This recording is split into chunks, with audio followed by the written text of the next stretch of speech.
샬롬. 서로 인사 나눕시다.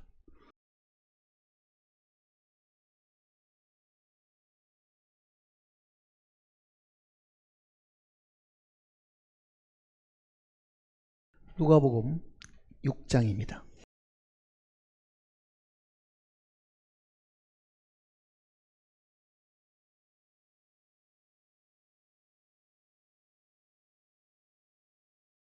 누가복음 6장 20절 말씀부터 보겠습니다.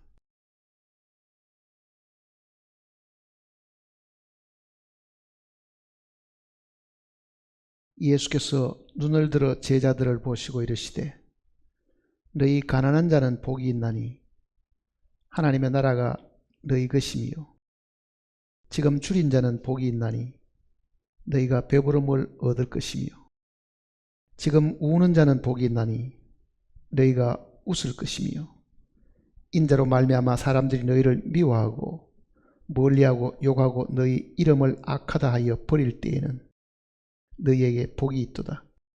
그날에 기뻐하고 뛰놀라. 하늘에서 너희 상이 큼이라. 그들의 조상들이 선지자들에게 이와 같이 하였느니라. 그러나 화 있을진저 너희 부유한 자여 너희는 너희의 위로를 이미 받았도다. 화 있을진저 너희 지금 배부른 자여 너희는 줄이리로다. 화 있을진저 너희 지금 웃는 자여 너희가 애통하며 울리로다. 모든 사람이 너희를 칭찬하면 화가 있도다. 그들의 조상들이 거짓 선지자들에게 이와 같이 하였느니라. 기도하시겠습니다.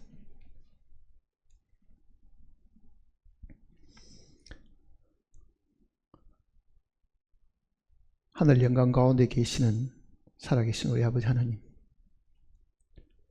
이 땅에 사는 우리들을 늘 지키시고 돌보심으로 우리가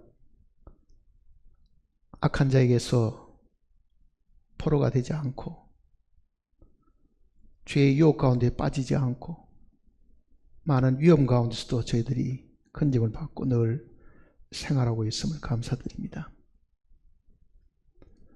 늘 우리의 기도를 들으심으로 항상 우리의 필요한 바를 채워주시고 우리에게 더 좋은 것을 우리에게 주심으로 항상 우리의 마음을 기쁘게 하시는 하나님께서 오늘 함께 모인 심령들이 함께 부르는 찬송과 기도를 통해서 인공을 받으셨고 주의 이름으로 모인 이 작은 무리들 위해 주님이 함께 하셔서 우리의 필요한 바가 다시 공급함을 받고 우리의 소원이 하나님께 아뢰어진 대로 성취함을 받는 시간이 되게 도와주시옵소서. 우리 가운데 아직도 여러 가지 어려움과 육신의 어떤 고난과 병 때문에 고통을 당한 영혼들이 있사오니 주님께서 그들의 마음도 붙들어 주시고 비록 육신이 힘이 들더라도 그 영혼은 항상 하나님 앞에서 기뻐하고 즐거워하고 감사하는 삶을 살 수 있도록 주님 도와주시옵소서. 함께 머리 숙인 심령들 마음을 주님께서 아시오매 우리의 생각과 마음을 주님께서 지켜주시고 붙들어 주시옵소서. 이 시간에도 마귀가 우리의 마음과 생각을 흐트러놓지 않도록 주님께서 지켜줄 것을 간구드리면서 우리 주 예수님의 거룩하신 이름으로 간절히 기도드립니다. 아멘.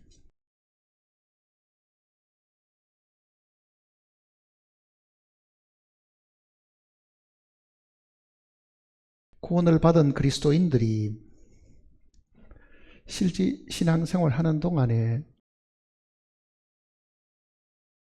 마음의 완전한 자유함이 사실 없이 살 때가 사실 많습니다.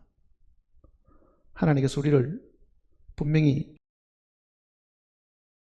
지은 죄들이나 죄로 인해서 받을 형벌이나 그 심판에 대해서 우리를 구원해 주셨기 때문에 처음에는 우리는 그런 두려움이나 심판 때문에 걱정하는 데서부터 자유함을 사실은 분명히 누리고 있었지만요. 그 이후에는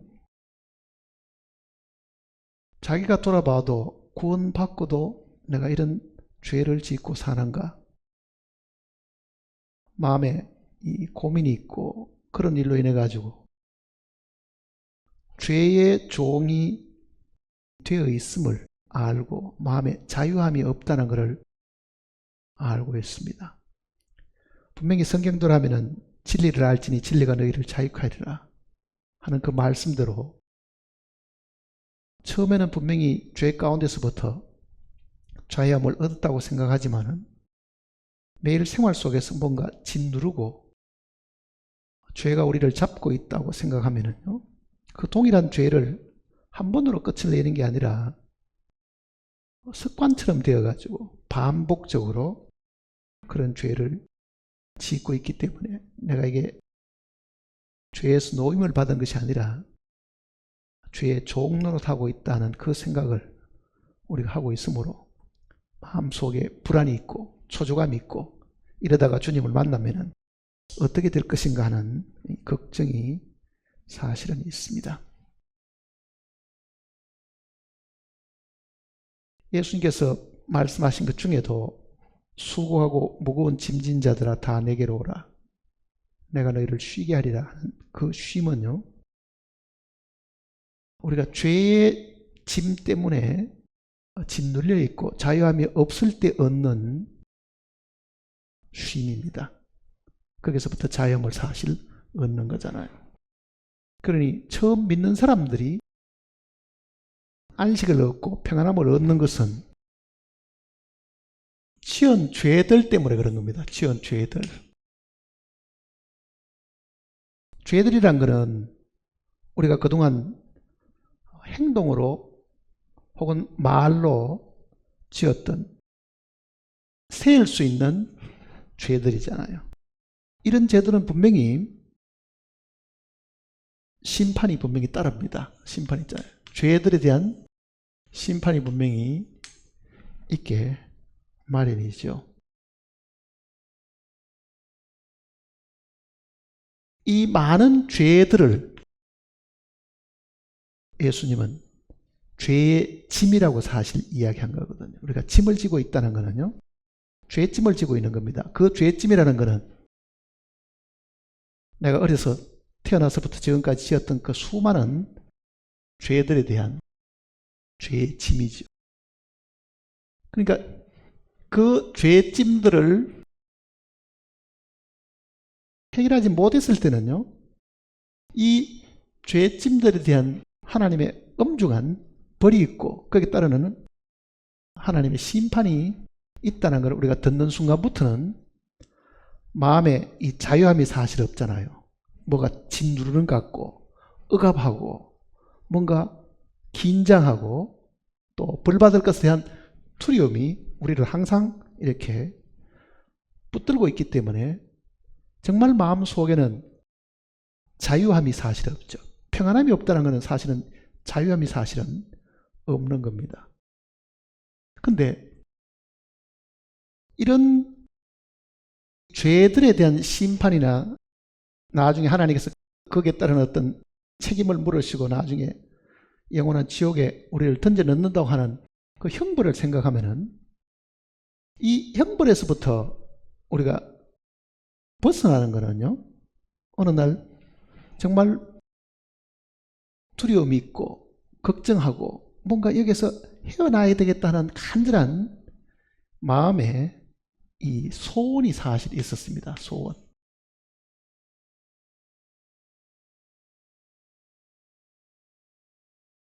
이 소원을 다른 말로 표현하면은 아마 사모하는 걸지 모릅니다. 사모하는 것. 아니면은 마음에 굉장히 이거를 바라고 있으니까 마치 목이 마를 때에 그 물을 굉장히 갈급해하는 그런 갈급함일 수 있죠. 갈급함. 그러니까 실제 이 죄들에서부터 우리가 자유함을 얻으려고 하면요, 먼저 있어야 되는 것은 뭐냐? 죄에 대한 공포에서부터 벗어나기 전에 우리가 먼저 있어야 할 것은 이런 간절한 이 사모함이 먼저 사실은 있어야 되고, 이 사모함으로 인해 가지고 그 다음에 우리가 이 답을 사실 얻는 겁니다. 복음을 전해보면요, 자기가 죄인이라는 것은 사람들이 다들 느낍니다. 왜?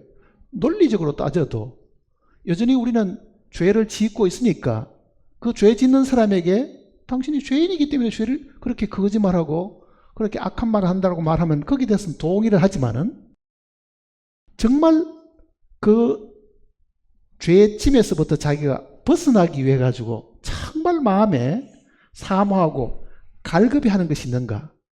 이것이 이제 뭐로 나타나느냐 하면요, 회개로 나타나는 거잖아요. 회개로. 사람이 회개한다는 것은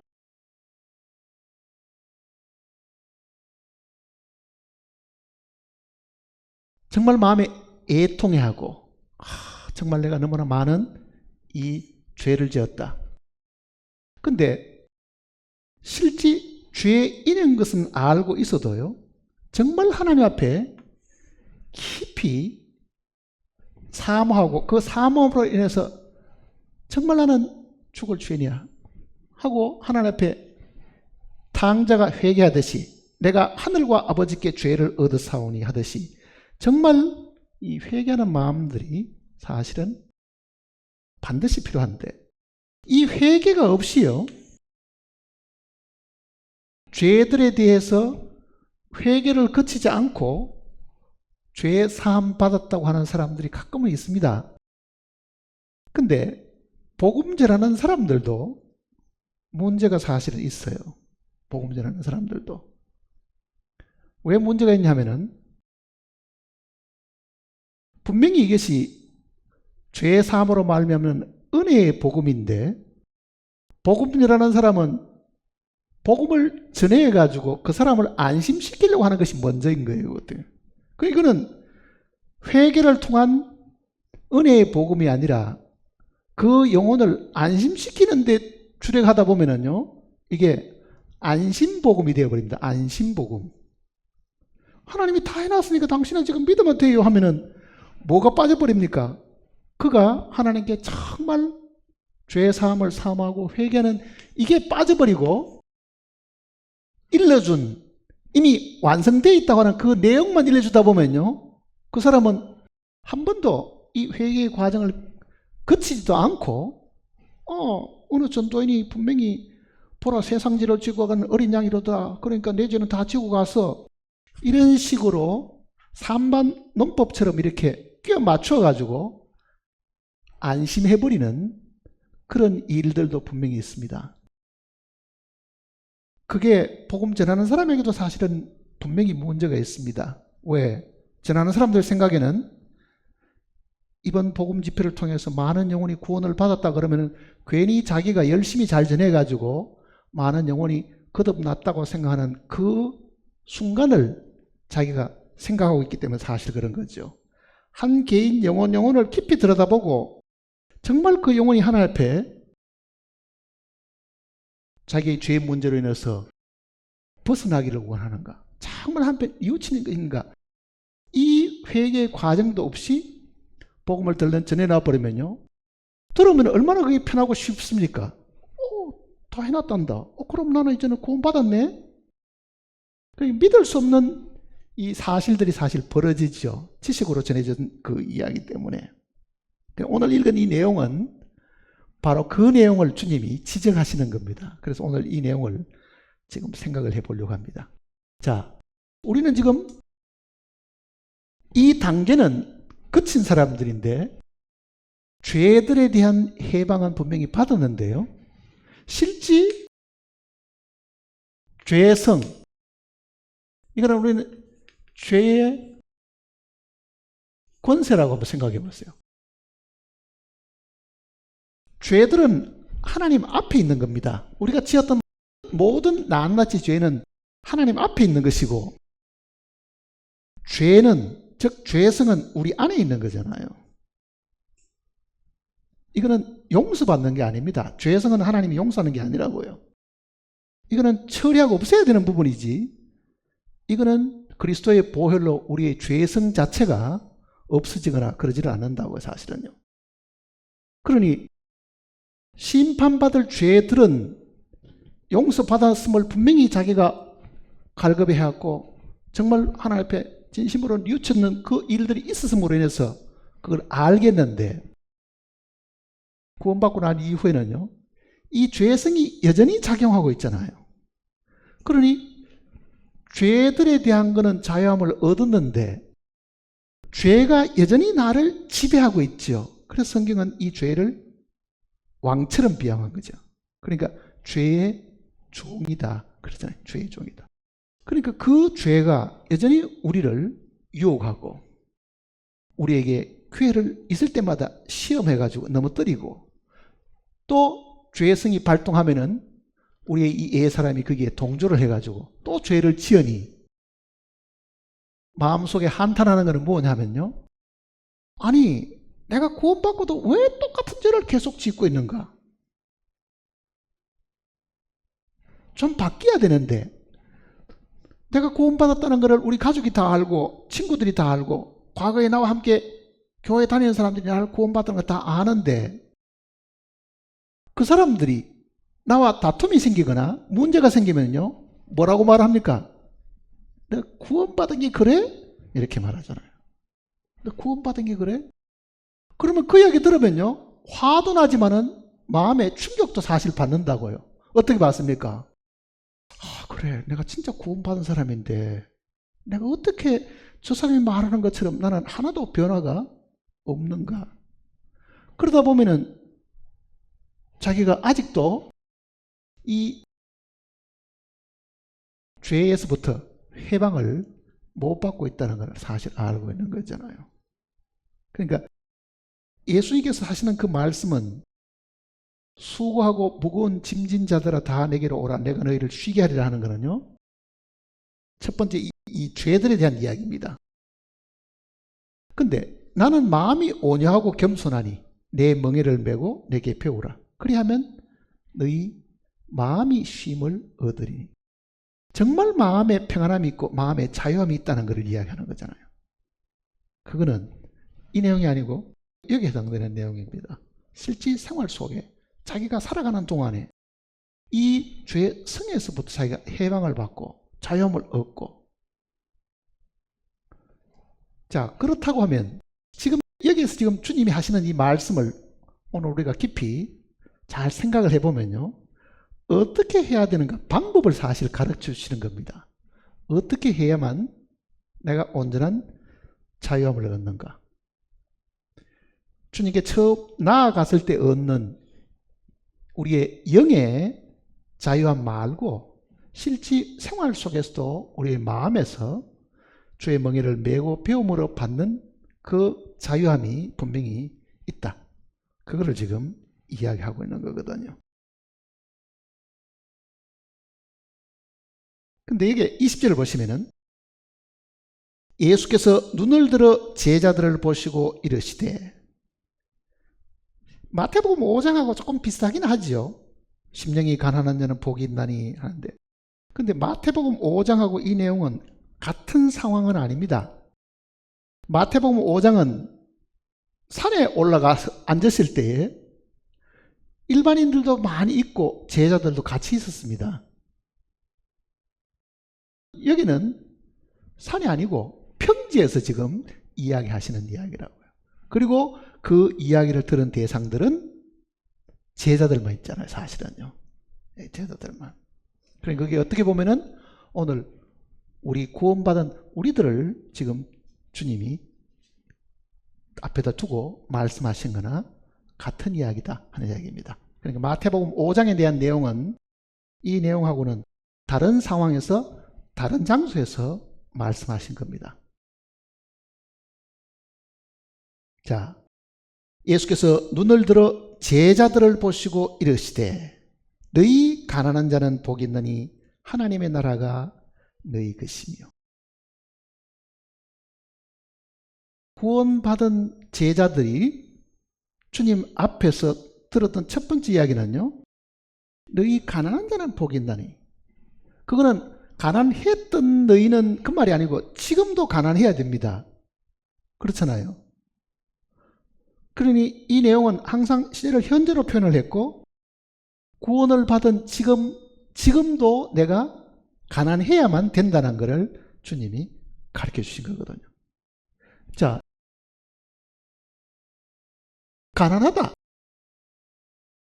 가난한 것.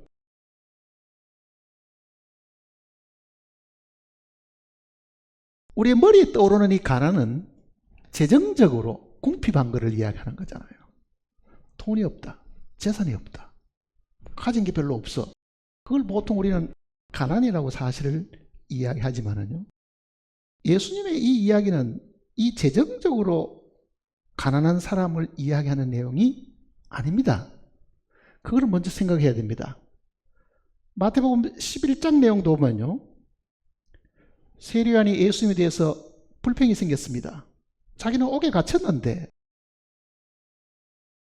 메시아라는 분이 자기를 도와주지도 않고, 나는 그 메시아를 이스라엘 백성에게 소개하기 위해서 먼저 보냄을 받은 선지자인데 소개해야 될 나는 갇혀버리고, 주인공은 내가 갇힌 것에 대해서 아무런 관심도 없는 것 같으니까 세리요한이 자기 제자들을 보내가지고 오실 거기가 당신입니까? 이렇게 물어보잖아요.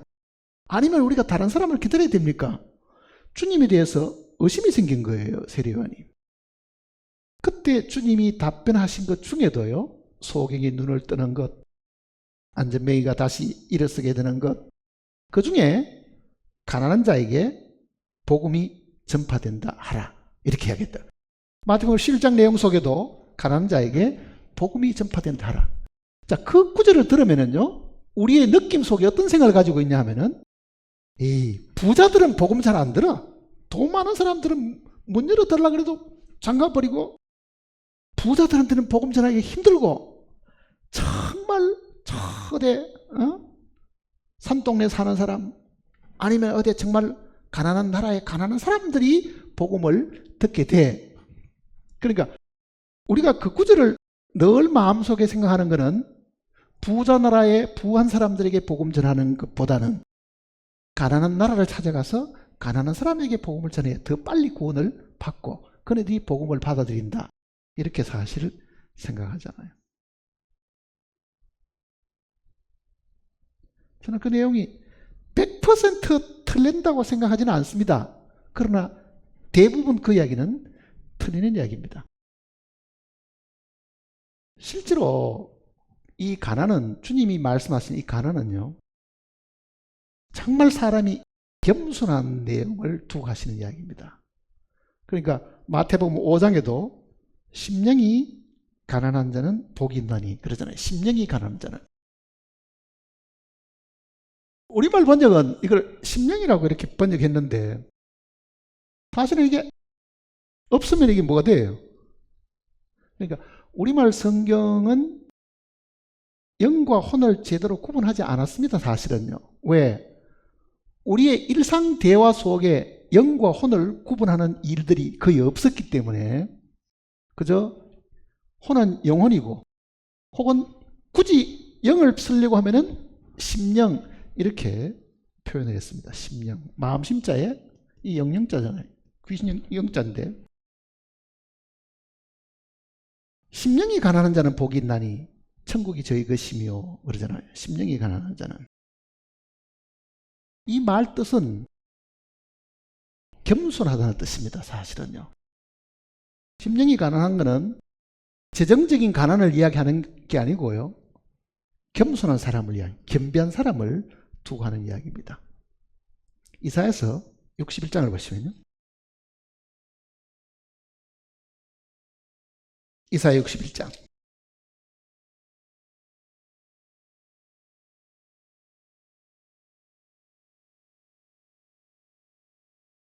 1041페이지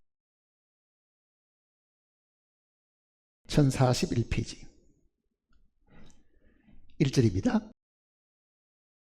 주 여호와의 영이 내게 내리셨으니 이는 여호와께서 내게 기름을 부어서 가난한 자에게 아름다운 소식을 전하게 하려 하심이라. 나를 보내사 마음이 상한 자를 고치며 포로된 자에게 자유를, 갇힌 자에게 노임을 선포하며. 자, 여기도 보면은 가난한 자에게 아름다운 소식을 전하며, 거기에 1 해놓고 또 뭐라고 써놨습니까? 겸비한 자. 그러죠? 이거는 겸손하다는 뜻입니다. 겸비한 자. 그러니까 이거는 정말 마음이, 영이라는 말은 마음과 같이 이제 쓰이는 말이기 때문에 정말 마음에 겸손한 사람을 두고 자기를 낮추는 사람을 두고 성경에는 심령이 가난하다, 가난한 자 이렇게 표현을 했습니다. 이사야 57장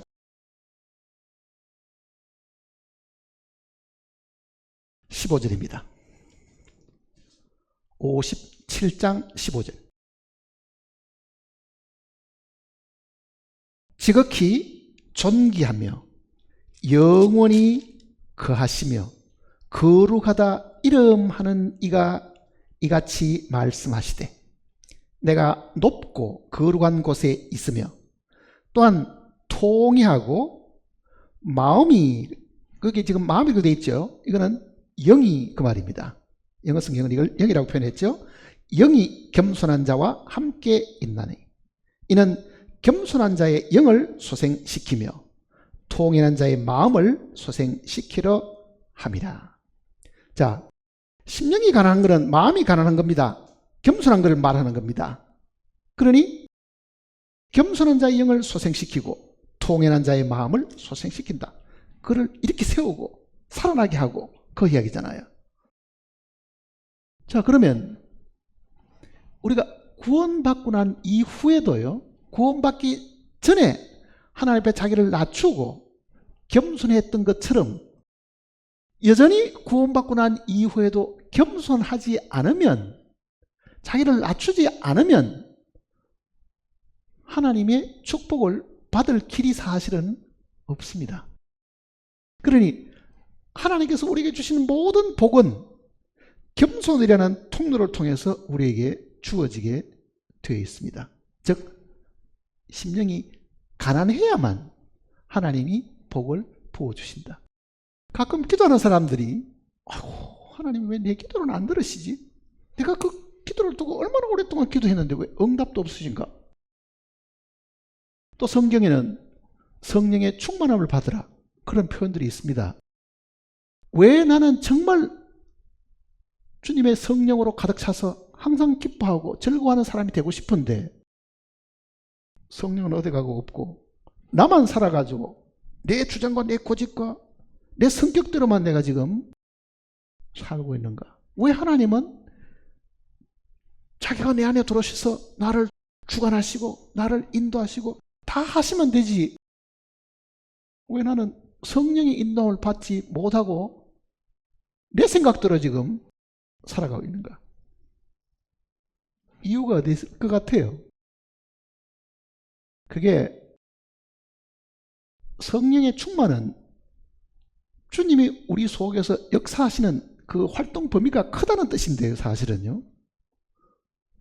그렇게 되려고 하면, 즉 하나님이 우리에게 성령을 충만하게 채워주시든지 다른 복을 주시려고 하면 제일 먼저 필요한 것이 뭐냐? 우리 쪽에 조건이 뭐냐? 그게 성경은 겸손으로 항상 표현을 했습니다. 베드로전서 5장을 보세요.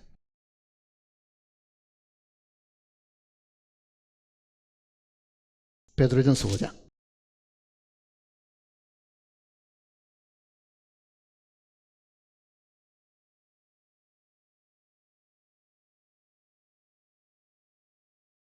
이사야서 57장 15절을 우리가 읽은 그 내용과 같은 이야기입니다. 이 내용도 베드로전서 5장 5절입니다.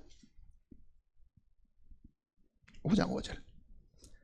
젊은 자들아, 이와 같이 장로들에게 순종하고 다 서로 겸손으로 허리를 동이라. 하나님은 교만한 자를 대적하시되 겸손한 자들에게는 은혜를 주시느니라. 이거는 처음 우리가 죄사함의 은혜뿐만 아니고요, 정말 매번 생활 속에서 때를 따라 돕는 은혜도 교만한 사람에게는 주어지지를 않습니다.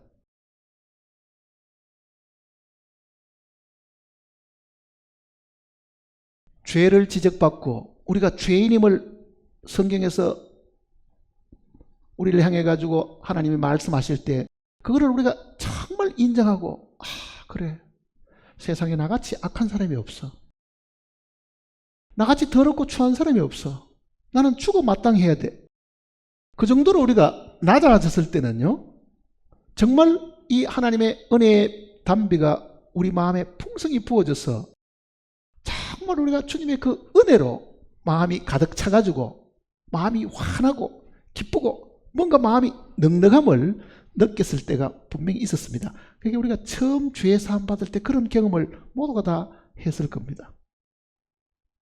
걸어가면은 발에 뒤꿈치가 닿이지 않을 만큼 뭔가 마음이 상쾌하고, 누가 나에게 좀 나쁜 이야기를 해도 그거 별로 대수롭지 않고 넘어갈 정도로 내 마음에 주님으로 풍성했는데, 지금은 짜증스럽고, 지금은 남이 한마디 하면은 꼭 두 마디씩 대꾸해야 될 정도로 내 마음이 완악하고, 뭔가 내 마음이 겸손하기는커녕 교만으로 가득 차 있는 상황이 된다고 하면은, 비록 그가 죄 사함의 은혜를 받았다 하더라도요, 실제 매일매일 삶 속에서 때를 따라 돕는 그 은혜를 그가 받을 수가 없습니다.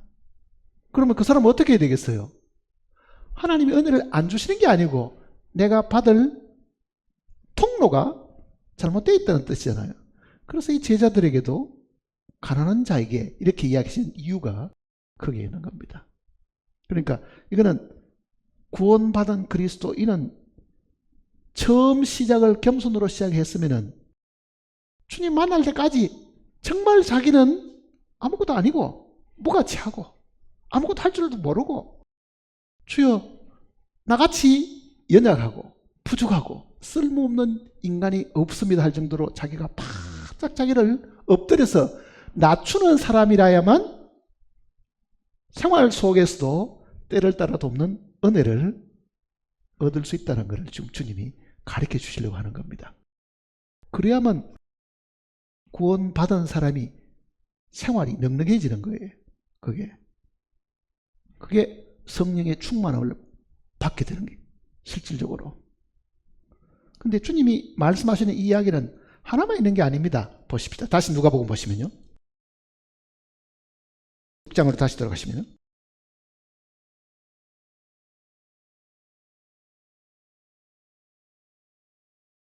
20절에, 누가복음 6장 20절, 예수께서 눈을 들어 제자들을 보시고 이르시되 너희 가난한 자는 복이 있나니 하나님의 나라가 너희 것이며.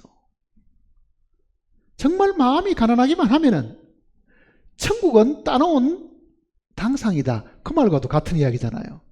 우리가 하나님의 나라, 이 천국에 들어가는 것은 정말 겸손해야만 된다는 것을 이야기하는 거죠. 겸손해야만 주님의 은혜를 사실은 받을 수 있는 사람들이잖아요. 죄들의 사함을 받을 수 있는 것도 겸손으로 말미암아 가능한 것이라는 뜻이잖아요. 그 다음 또 이런 이야기가 있습니다. 21절 보세요. 지금 줄인 자는, 지금 줄인 자는 복이 있나니 너희가 배부름을 얻을 것이요. 여기 지금 표현해 놓은 걸 한번 적어 봅시다. 가난한 것 외에 지금, 현재 그 얘기입니다. 지금 줄인 자는, 또 지금 뭐 있습니까? 우는 자는 그랬습니다. 지금 우는 자는, 지금 우는 자는.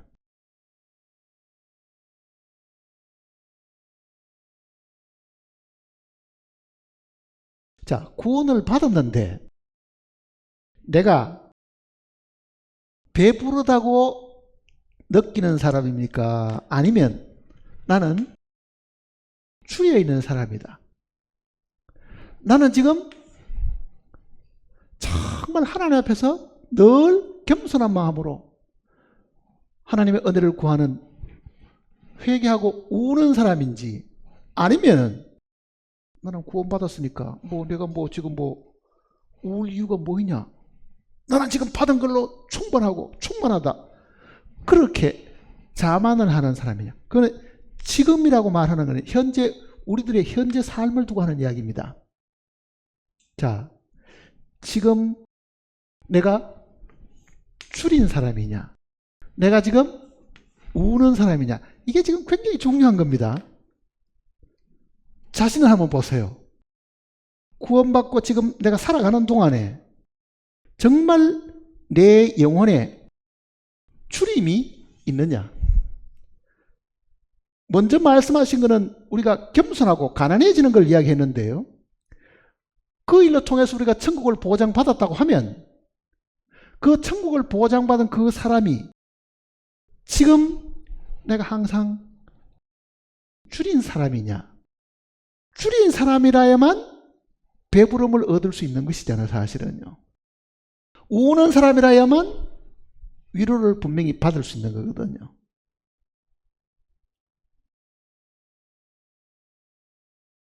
근데 이상하게 대부분 구원받은 사람은 이렇게 말합니다. 구원받기 전에는 성경도 잘 몰랐는데 구원을 받고 보니 굉장히 성경도 많이 아는 것 같지요. 웬만한 설교하는 사람보다 성경을 더 많이 아는 것 같습니다. 웬만한 기성교회 목사들보다 더 정확하게 성경을 아는 자만심의 사실이 있다고요. 그러니 그가 생각하는 건 뭡니까? 나는 부유하다. 뭐가 똑같은 것 같아요?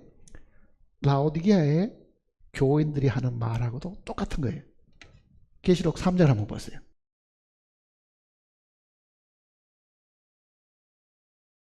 계시록 3장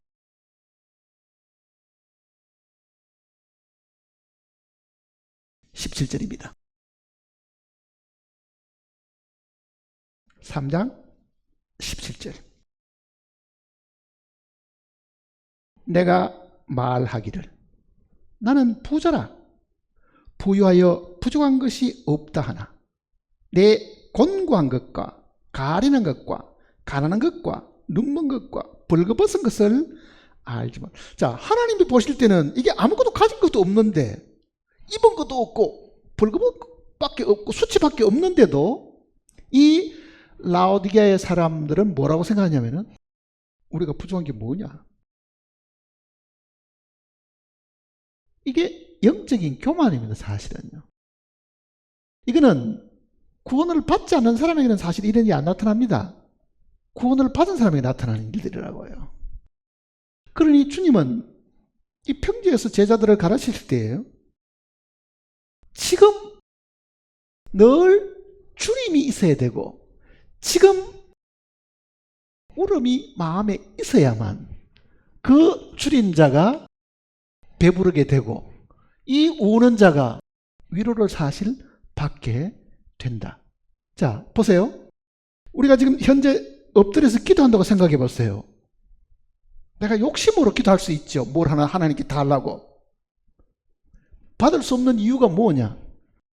앞에 줄이지도 않고 정말 자기의 불행, 자기의 처지, 자기의 모습을 보고 눈물 한번 흘려보지 않았기 때문에 하나님께서 주실 것이 없습니다.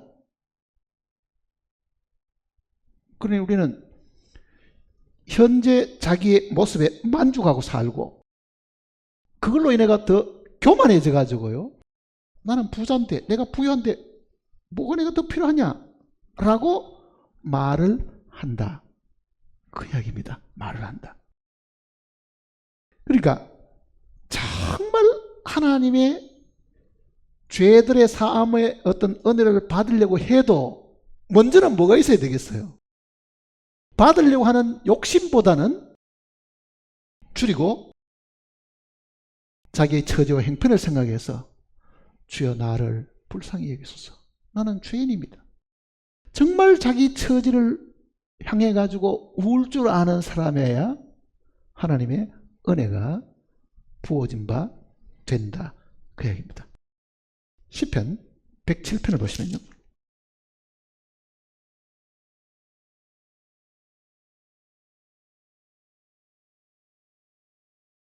(107편)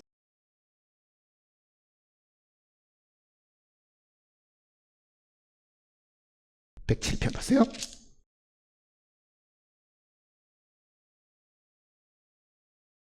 9절입니다.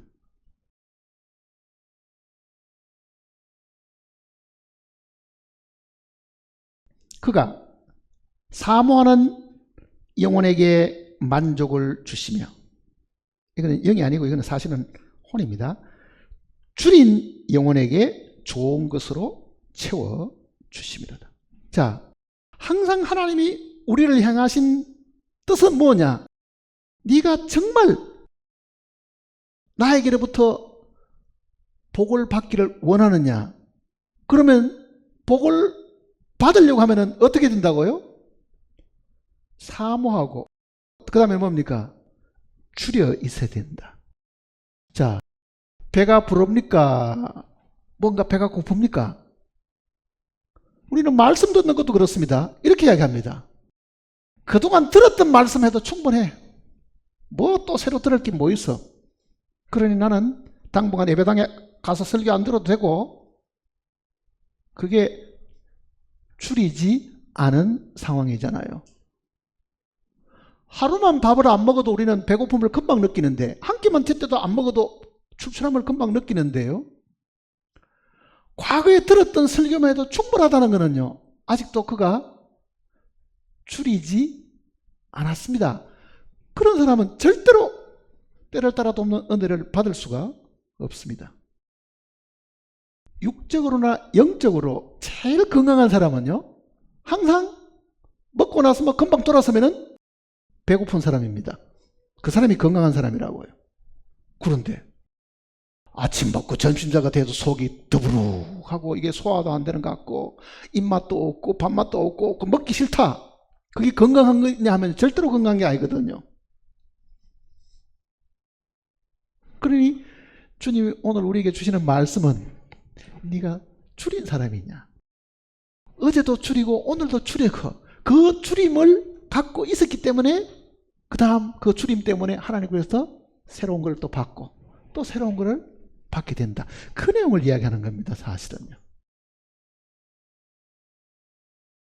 줄이고 배고프고 목마르면은, 사람이 굉장히 배고프면요, 체면도 없습니다. 너무너무 배고프면요, 먹을 거 있으면은 손으로 집어가 입에 먼저 들어갈 거 아니에요. 남이 자기를 어떻게 보느냐. 그거는 뭐를 말합니까?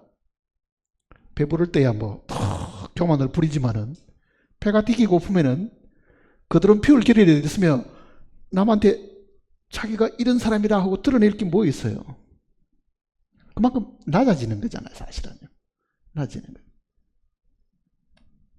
자, 하나님이 우리를 축복하는 이 방법은 원리상으로 다 똑같습니다.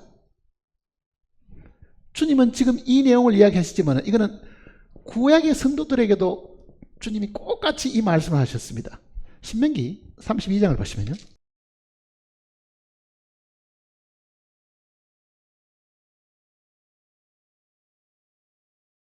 신명기 32장 39절입니다.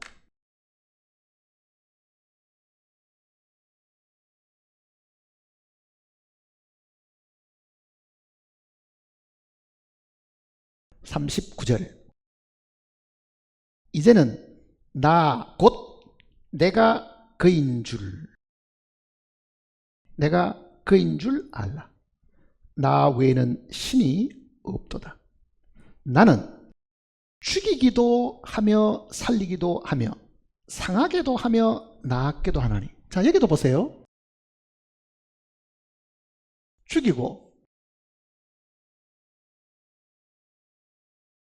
살리고, 상하게 하고 낫게 합니다. 보충되는 성경 구절을 더 찾아봅시다. 사무엘상을 보시면요, 사무엘상 2장입니다. 사무엘상 2장.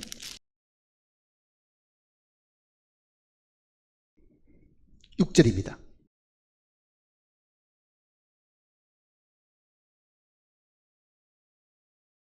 사무엘상 2장 6절,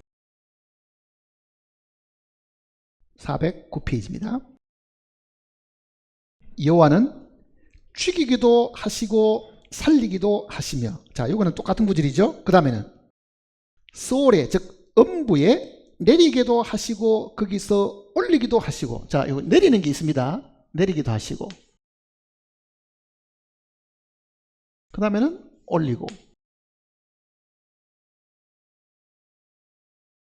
그 다음에는 여호와는 가난하게도 하시고 부하게도 하시며, 가난하게, 부하게. 또 뭐 있습니까? 낮추기도 하시고 높이기도 하시고, 낮추기도 하시고.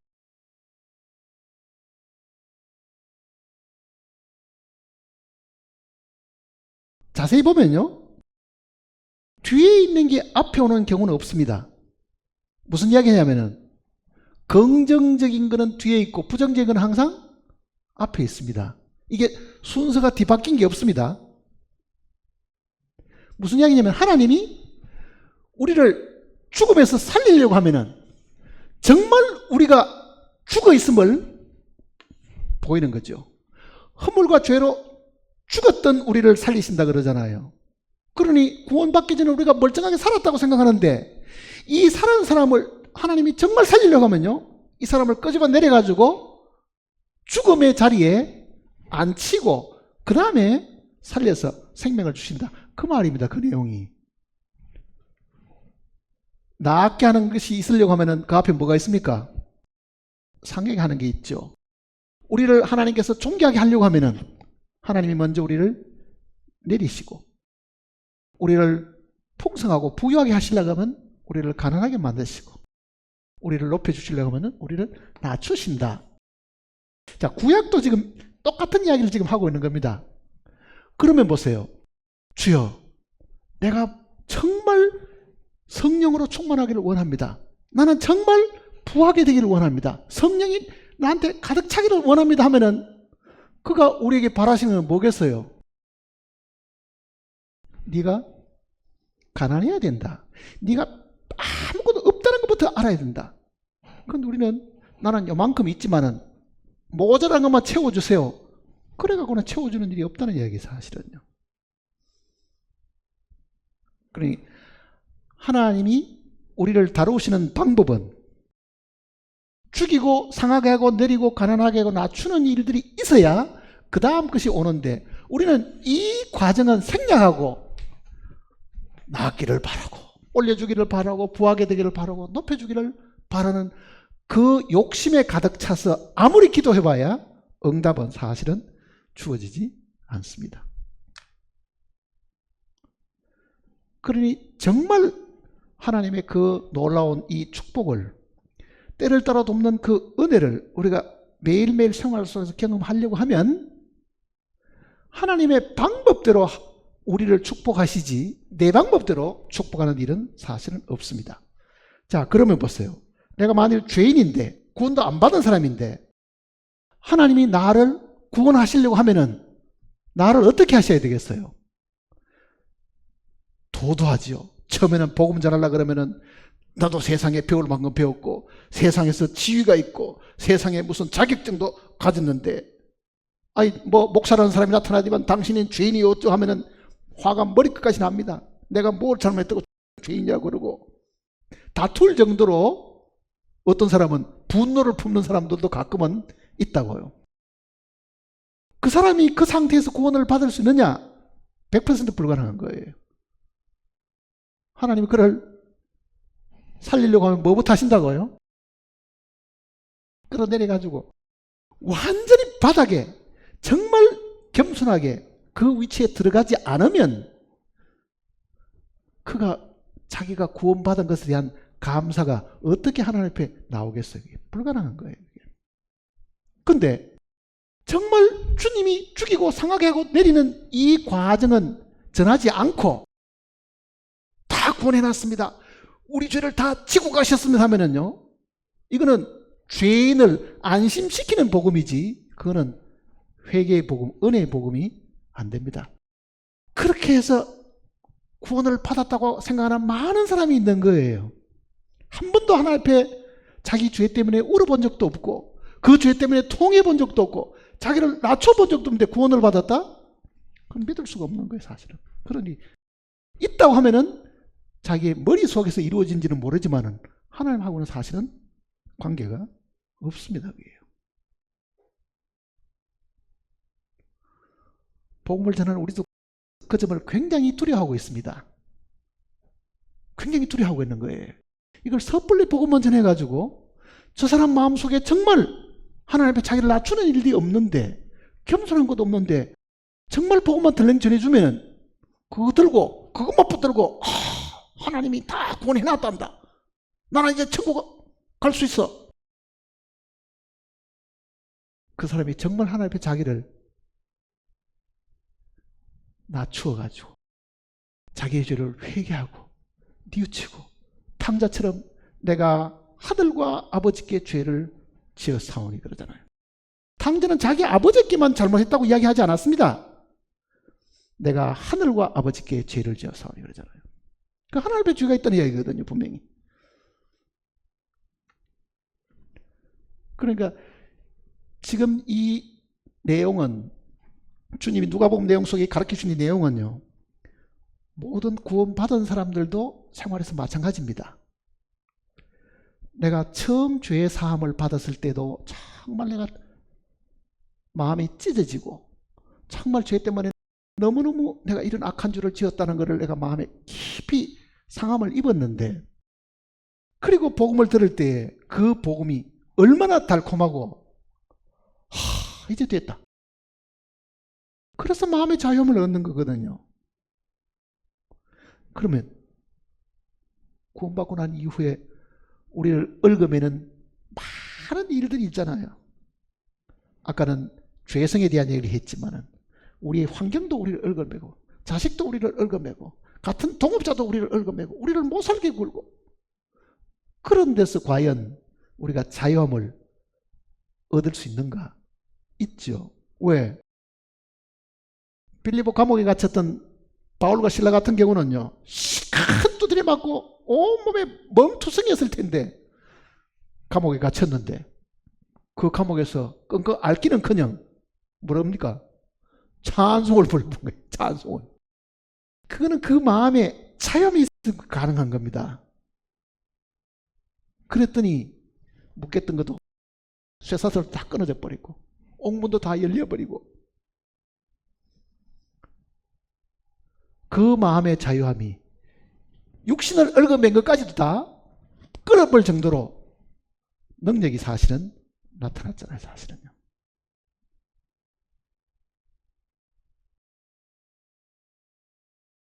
그러니까 내가 지금 줄인 사람이냐? 여기도 보세요. 이쪽 편이가 먼저 있어야 된다 그랬죠. 왼쪽이 먼저 있어야 되니까. 줄여야만 주님이 나에게 채워주시는 거잖아요. 그러니까 하나님께 기도해서 무엇을 얻으려고 하면 그 얻을 것을 초점을 두고 기도해야 될 게 아니고 뭘 해야 돼요? 더 낮추어가지고 내가 줄여있고 우는 자가 돼야 된다. 그래야 그 울음을 주님이 춤으로 기쁨으로 사실은 바꿔주시는 거죠. 누가 보면 다시 보세요. 또 뭐를 이야기하시는지.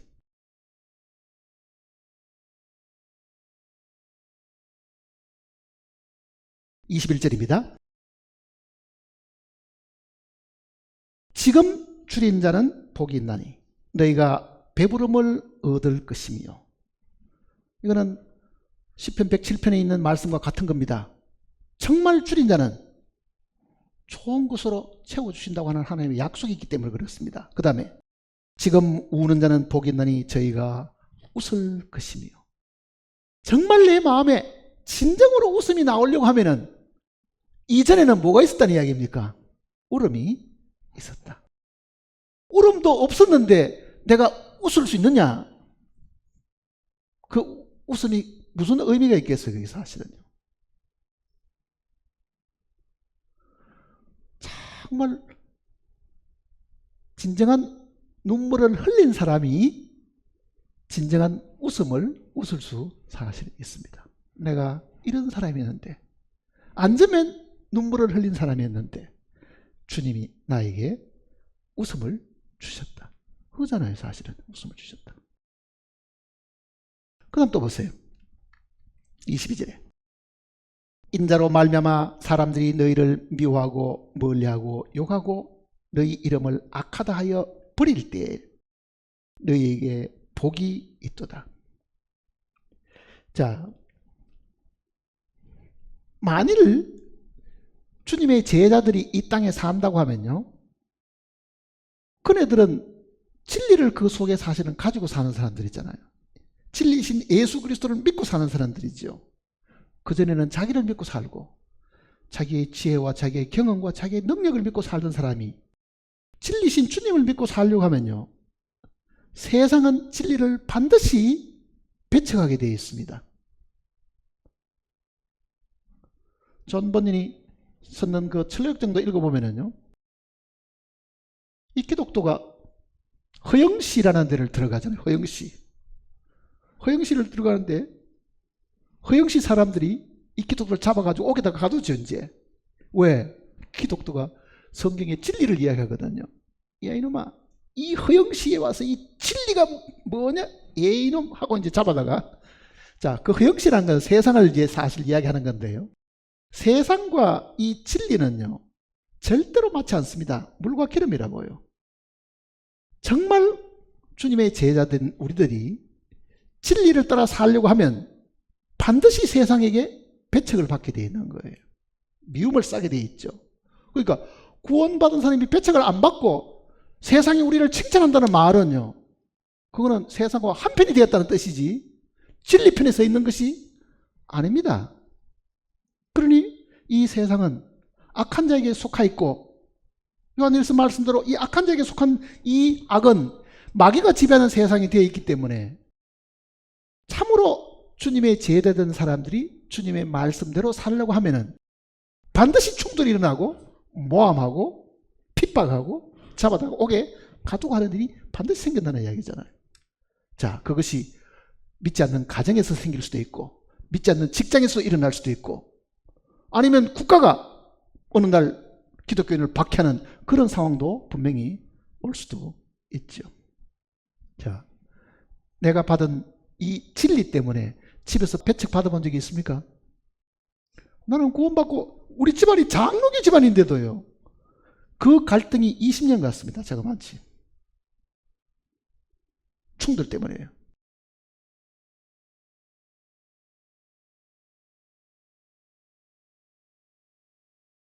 근데 실제 구원을 받았다 그래도 입 딱 다물고 삽니다.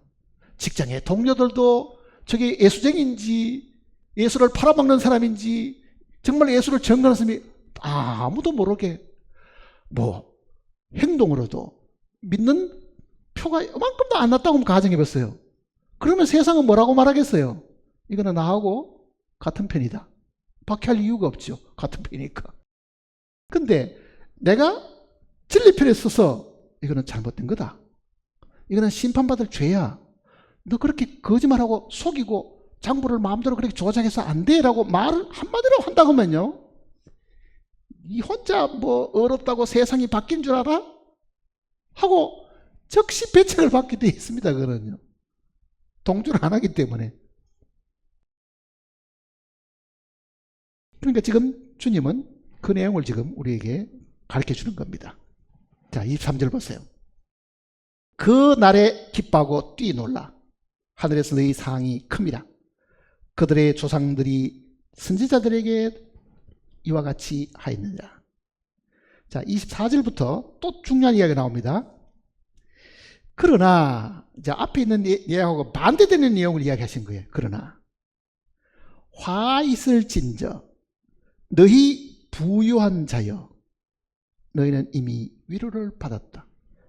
자, 여기에서 가난한 자가 만일 이게 재정적인 가난함을 이야기하지 않는다고 하면은 여기에 부한 자도 재정적으로 부한 것을 이야기하는 것은 아니겠지요. 마치 이거는 라오디게아 교인들이 우리는 부자다, 부유하여 부족한 것이 없다, 그겁니다. 나는 이제 구원받았으니까 다 됐어. 내가 지금 뭐 구원받기 위해서 할 것도 없고 나는 주님이 다 해놔줬으니까 나는 이제 나야말로 이제는 가장 행복한 사람이야. 아무 이 부족한 것도 없다고 하고 자기는 눈이 밝다고 생각하고, 그 사람이 지금 여기에 너희 부유한 자여 그러잖아요.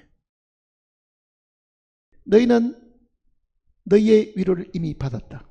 자기가 부하다고 하는 그것이 자기 위로로 삼고 있는 것이지, 정말 우리가 매일 생활 속에서 줄이고 항상 부족한 걸 느껴서 통해하는 그 마음이 늘 있으면은 주님은 또 채워주시고 또 채워주시고 또 채워주시지만은요, 당당합니다. 한 번의 구원은 영원한 구원. 그러니 나는 이제 한 번 구원받고 이제 영원한 구원 받았으니까 죄를 지어도 천국에 가. 그거보다 더 교만하고 부유한 사람이 어디 있습니까? 한 번 구원이 영원한 구원이면 맞지만은요, 죄를 짓게 되면은 반드시 성경에도 죄를 자백하라 그러잖아요. 눈물 흘리가 자백할 일들입니다. 죄를 지었다는 걸 알면서도 자백하지 않고 사는 사람들은 자기가 부유하다고 생각하는 거예요.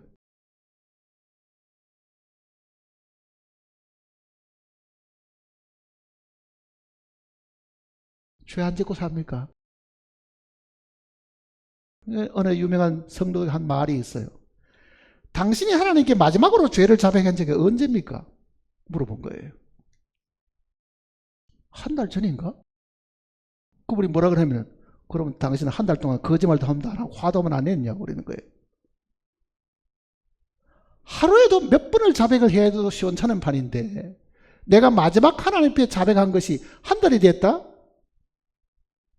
그럼 한 달 동안 정말 하나님 앞에 죄 안 지고 살았겠어요? 그렇지도 않는데도 그만큼 우리는 자만하고 사는 거죠. 자만하고. 그래서 성령의 충만함, 이 은혜가 때를 따라 부어주시는 그 은혜를 사실은 우리는 자기가 거절해서 못 받고 있다는 걸 성경이 이야기하고 있는 겁니다. 그 다음 25절도 보세요. 화 있을진저 너희 지금 배에 부른 자여 너희는 주리로다. 화 있을진저 지금 웃는 자여. 자, 요거에 지금 반대말이 다 들어있죠. 반대말이. 배부르고 웃고 하는 사람들. 그러니까 여기도 분명히 지금 그러잖아요. 지금. 네, 지금 다 아는데 나 지금 충만하다. 나는 지금 부족한 게 하나도 없어. 그러면 그거는 분명히 화가 있다. 그 얘기잖아요. 화가 있다.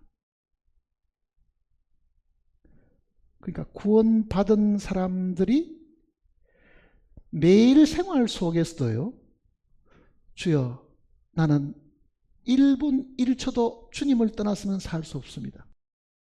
왜 그렇습니까? 왜 1분 1초도 주님을 떠나서는 살 수 없어요? 이걸 알아야 됩니다. 구원을 받고도 절대로 변하지 않는 것이 하나 있습니다. 절대로 안 바뀌는 거. 죽을 때까지 안 바뀌는 거. 그게 우리의 옛사람입니다. 그거는 육신이잖아요. 성경대로. 자, 육으로 난 것은 625. 그러죠. 그러니까 나라는 사람이 구원받기 전에는 머리끝부터 발끝이 온통 육입니다. 구원을 받았습니다. 육이 아닌 게 하나 들어온 거죠. 그리스도의 영입니다. 자, 그리스도의 영이 있어야 그리스도의 사람인데, 구원받기 전에는 이 그리스도의 영이 없을 때는 온통 다 육신 덩어리밖에 없다가 그리스도의 영이 우리 속에 들어와서 이 부분만 지금 영입니다. 그러면은 그리스도의 영이 지배하는 부분 외에 내 생각, 판단, 느낌, 소위 이 혼에 속한 모든 부분들은 다 이거는 육의 생명이 있어 나온 거잖아요. 육의 생명. 근데 우리가 착각하는 것은 뭐냐면은, 구원받고 난 이후에 우리의 기대는 뭐냐면은, 내가 이제 구원을 받았으니 더러운 생각, 나쁜 생각, 악한 생각을 안 해야 된다. 그래야만 내가 나쁜 짓도 안 하게 된다. 내가 내 자신에게 기대하는 것은 뭐냐? 내가 육신이, 이 애사람이 향상이 있기를 기대하고 있는 거잖아요. 전에는 거짓말도 잘했지만은 그래도 구원받은 지가 한 5, 6년, 10년쯤 되었으면 이제는 거짓말 안 하는 사람. 전에는 남과 자주 다투었는데 이제는 안 다투는 사람. 전에는 남의 돈도 슬쩍슬쩍 했는 사람인데 이제는 절대로 돈 안 훔치는 사람. 그런 사람이 되기를 내가 간절히 하나님께 기도하고 사는 거죠. 근데 하나님은 뭐라 그럽니까? 너 그런 기도 365일 네 죽을 때까지 기도해도 안 된다. 왜 그랬어요? 육으로 난 거는요, 어느 날 한 10년쯤 구원받은 세월이 지나면 이 육이 영이 되는 일이 안 생깁니다. 구원받기 전에 손영수의 육신과 구원받고 난 이후에 손영수의 육신은 똑같아요. 그게 절대로 안 달라집니다. 여전히 육이잖아요. 여전히 육. 그러니 우리는 실망하는 이유가 어디 있냐 하면은요, 왜 나는 안 바뀌지? 왜 이 육신의 생각이 안 바뀌냐?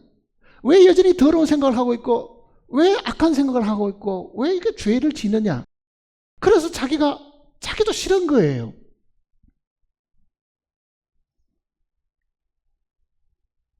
그거를 남에게도 그 잣대를 들이댑니다. 구원받은 10년이 되었으면서 어떻게 그럴 수 있어? 자기한테 자기가 그렇게 기대하듯이 다른 구원받은 사람한테도, 아니 나보다 구원받은 지가 저렇게 먼저 구원받았다 그러면서 똑같으네? 그런다고요. 그러면은 그 사람이 생각하는 것이 성경대로 맞느냐 하면 그게 이제 틀린다는 걸 사람들이 잘 모르는 거예요. 자, 주님이 우리를 구원하신 거는요, 이 타락된 이 애 사람을 변화시키려고 하는 생각은 하나님의 생각 속에 처음부터 없습니다. 이건 다 흙에서 나온 거거든요. 육의 생명이라는 것은 흙에서 나온 거잖아요. 이 타락된 생명을 하나님이 개선하고자 하는 의도가 처음부터 하나님은 없습니다.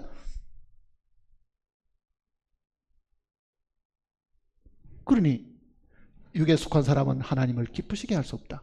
그게 선한 육이든 악한 육이든 그 존재가 흙에서 나온 것이라고 하면 그거는 하나님을 기쁘시게 할 수 없다.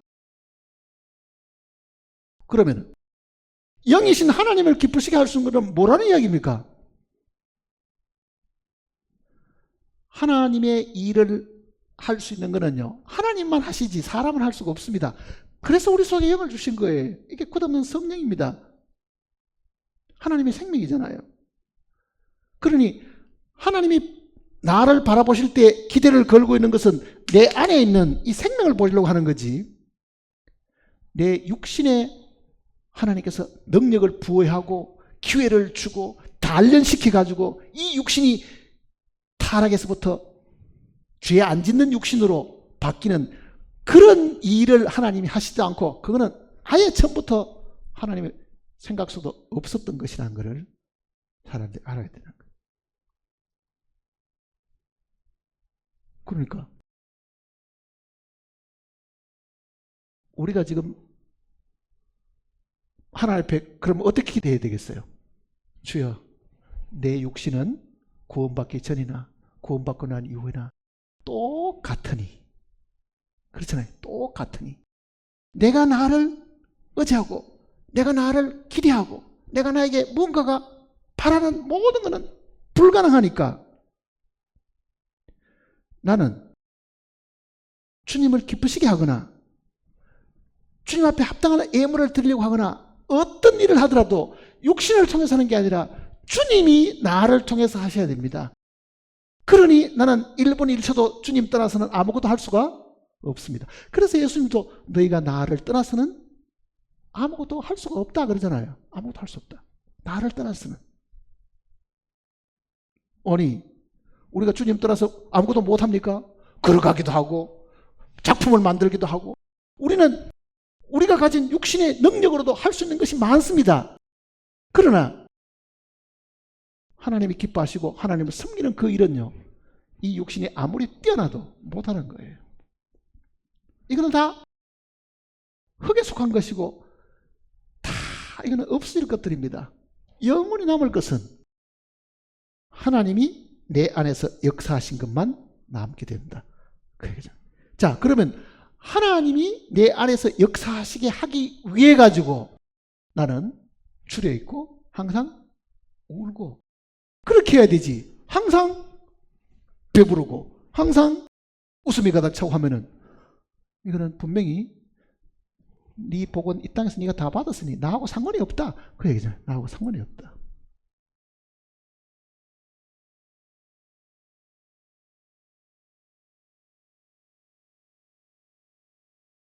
또 마지막에는 이런 말씀하셨습니다. 26절 보세요. 모든 사람이 너희를 칭찬하면 화가 있도다. 자, 모든 사람이 나를 떠받치고 칭찬하면은 좋은 일입니까? 나쁜 일입니까? 네? 모든 사람이 나를 칭찬하면은 그거야말로 세상 사람이 가장 바라는 일들이고 그거야말로 가장 영광스러운 일들이라고요. 비난하는 것도 아니고 칭찬한다 그랬는데, 근데 왜 주님은 모든 사람이 너희를 칭찬하면 너에게 화가 있다고 얘기했어요?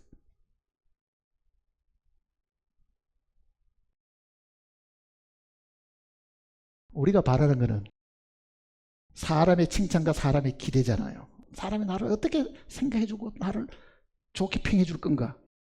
그러니 우리는 말할 때도 그렇고 행동할 때도 그렇고 다 사람을 의식합니다. 하나님을 의식하는 게 아니고 사람을 의식하고 산다고요. 그리스도인도 그렇다는 이야기입니다.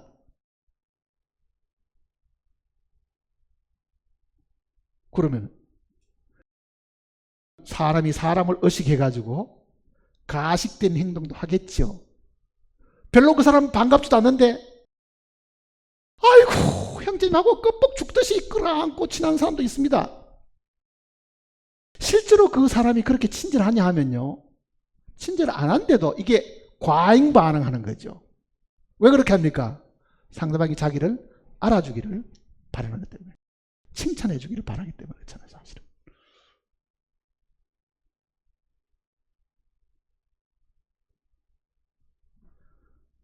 우리는 항상 하나님의 눈을 의식해야 되지, 사람의 눈을 의식하면 하나님과 아무 관계가 없어집니다. 아무 관계가 없어질 거예요. 사람에게 칭찬을 기대하고 살아온 우리의 삶이잖아요. 지금 사람 의식 안 하고 하루라도 살아본 적이 있습니까? 내 위에 있는 상관, 내가 거느리는 사람, 내가 접촉하는 사람, 그때 정말 내가 하나님을 의식하듯이 하나님을 두려워하는 쪽에 서 있느냐? 이 사람이 혹시 삐뚤어지면 내 고객이 되지 않을지도 몰라. 혹시 이 사람하고 사이가 틀어지면 내 돈을 제때 안 갚을지도 몰라. 혹시 이 사람하고 틀어지면 나중에 집안길에 어떤 문제가 생길지도 몰라. 우리가 의식하는 건 다 사람을 의식하고 사는 거예요. 그래서 사람에게 칭찬받으려고 하는 거죠, 목적이. 정치하는 사람은 누구를 의식합니까? 국민을 의식하잖아요. 이게 분명히 잘못됐는데도요, 백성들에게 무슨 자기가 비난받으면 비둘까 싶어서 흐트려버린다고, 이것도. 그러니 세상 사람이 살듯이 그렇게 살았으면 분명히 하나님 앞에 가서는 화가 있다는 것을 이야기하는 거잖아요. 굉장히 엄중한 말씀이잖아요, 사실은. 내가 사람을 기쁘게 하는 사람이냐, 하나님을 기쁘게 하는 사람이냐, 그거를 항상 기준에 두고 살아야 됩니다. 사람에게 다 비난받고 조롱받고 업신여김을 당해도 이게 하나님 앞에 정당한 것이다, 그렇게 사는 사람이 우리 중에 몇 명이 되겠냐고요, 사실은요. 주님의 제자들 가운데도 그렇게 못하기 때문에 주님이 이 평지에서 제자들을 향해 가지고 말씀을 하신 거거든요. 제자를 향해 가지고. 그리고 이 말씀은 오늘 우리가 받아야 될 큰 교훈이라는 것을 마음에 생각하시고, 남은 삶은 정말 하나님의 시선이 항상 나를 내려보고 있다, 그거를 생각하시고 하나님을 기쁘게 하는 삶을 살기를 바랍니다. 기도하십시다.